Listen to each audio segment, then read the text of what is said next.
12A, ATG, FCI, CSR, NITI Aayog, ई अनुदान। क्या आप भी एक एनजीओ रन करते हैं एंड इन सभी रजिस्ट्रेशन को लेकर परेशान हैं एंड आप ये जानना चाहते हैं कौन सा रजिस्ट्रेशन के लिए आपको कब अप्लाई करना है, क्या ऐसे सर्कमस्टांसेस या कंडीशंस है जिनको आप फुलफिल करते हैं तो आप अप्लाई कर सकते हैं एंड क्या बेनिफिट्स रहने वाले हैं हर रजिस्ट्रेशन के लिए। मैं सीए विनय स्वागत करता हूं आपका अपने चैनल सीए विनय जगदीश में। आज का वीडियो आप लास्ट तक जरूर देखिएगा। आपको सारे रजिस्ट्रेशंस की जो भी फॉर्मेलिटीज होती हैं एंड क्या उसके बेनिफिट्स रहने वाले हैं हम आपको एक्सप्लेन करेंगे। तो चलिए बिगर किसी देरी के आज का वीडियो शुरू करते हैं।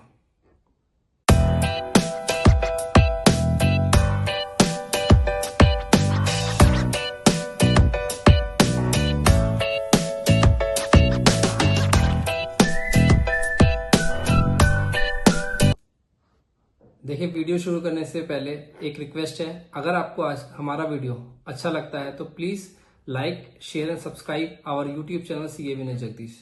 तो चलिए आज का वीडियो शुरू करते हैं। सबसे पहले हम बात करते हैं 12A के लिए। देखिए 12A आप दो लेवल पर ले सकते हैं। जैसे मान लीजिए आपका नया एनजीओ बनता है तो नया एनजीओ भी 12A के लिए अप्लाई कर सकता है और पुराना जो एनजीओ था वो भी अप्लाई कर सकता है 12A के लिए।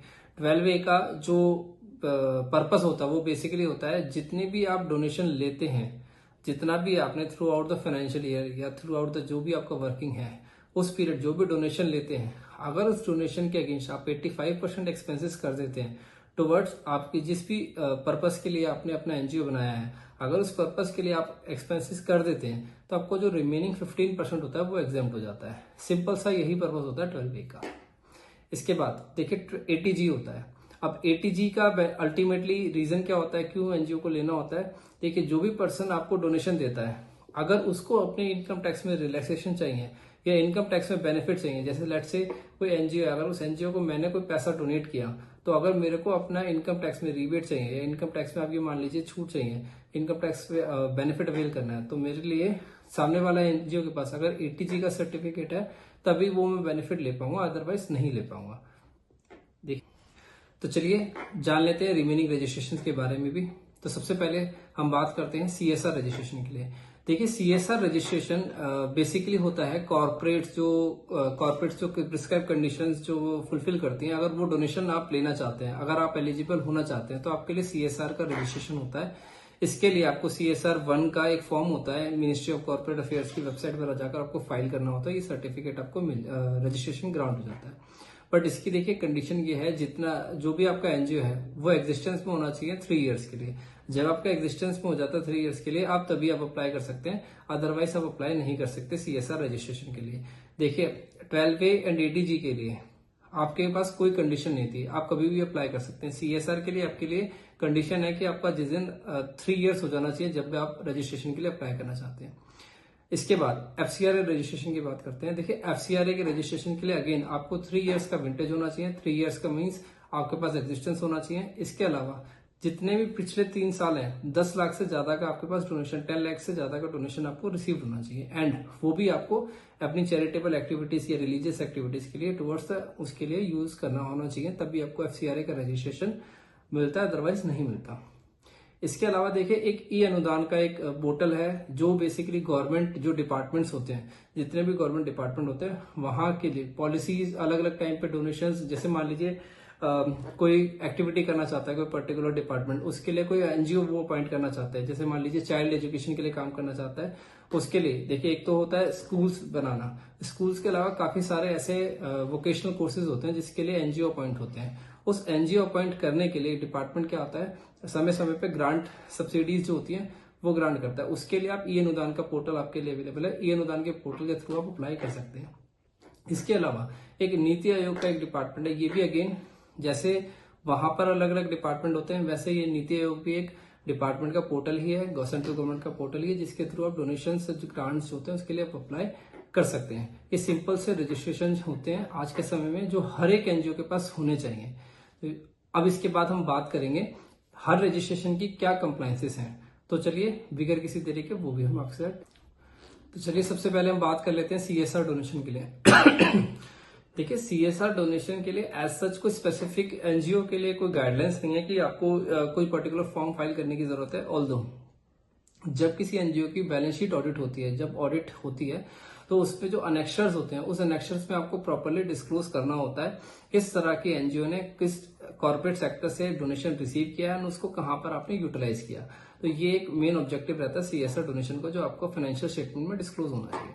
सेकंड, हम बात करते हैं नीति आयोग डिपार्टमेंट। देखिए, नीति आयोग डिपार्टमेंट की स्पेसिफिक कंप्लायंस ये है, जो भी आपकी ऑडिट कंप्लीट हो जाती है, अब थ्रू आउट द ईयर आपने कुछ मीटिंग्स होल्ड की होंगी, जितने भी सारे कंप्लायंसेस होते हैं उसका प्रॉपर एक बंच आपको कंप्लीट करके नीति आयोग का जो डिपार्टमेंट है वहां पर सबमिट करना होता है।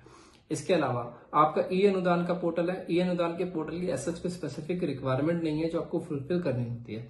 अब हमारे पास रहेगा दो मेजर रजिस्ट्रेशन जो है 12A एंड 80G। देखिए, 12A के लिए आपका मैंडेटरी है, आपको फाइनेंशियल स्टेटमेंट का ऑडिट कराना मैंडेटरी होता है, जो इनकम टैक्स एक्ट के हिसाब से आपको ऑडिट कराना होता है। इनकम टैक्स एक्ट के हिसाब से आप ऑडिट कराएंगे और उसकी रिपोर्ट्स आपको सबमिट करनी होती है।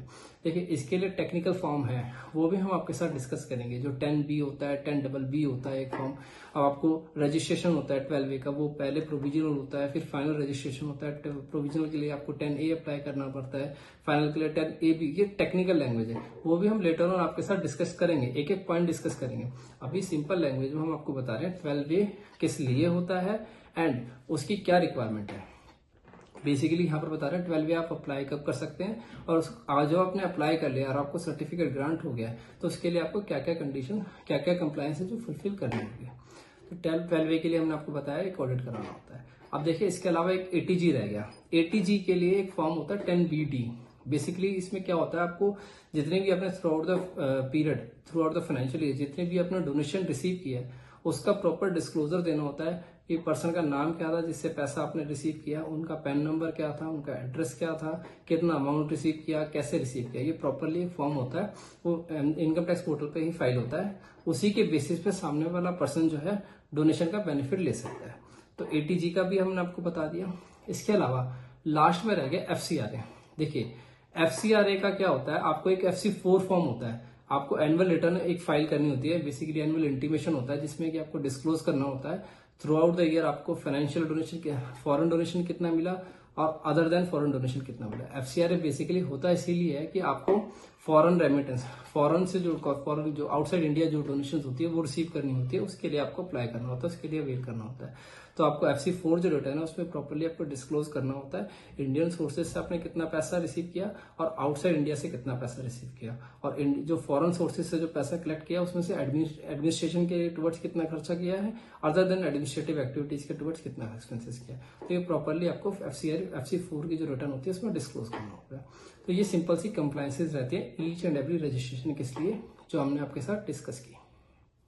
हाँ, हम एक चीज और आपके लिए करेंगे, जितना भी हमने आपको एक्सप्लेन किया है कि FCRA रजिस्ट्रेशन आपको कब अप्लाई करना है, कब क्या उसकी कंप्लायंसेस की फॉर्मेलिटीज होती है, वो हम इस वीडियो में आपके साथ अटैच भी कर देंगे, ताकि आप अपने लिए एज अ डॉक्यूमेंटेशन आप अपने साथ कैरी कर सकते हैं, ताकि आपको ईजी हो। आशा करते हैं आपको आज का वीडियो काफी अच्छा लगा होगा। अगर आपको आज का वीडियो अच्छा लगा है तो please like, share and subscribe our YouTube channel CA Vinay Jagdish.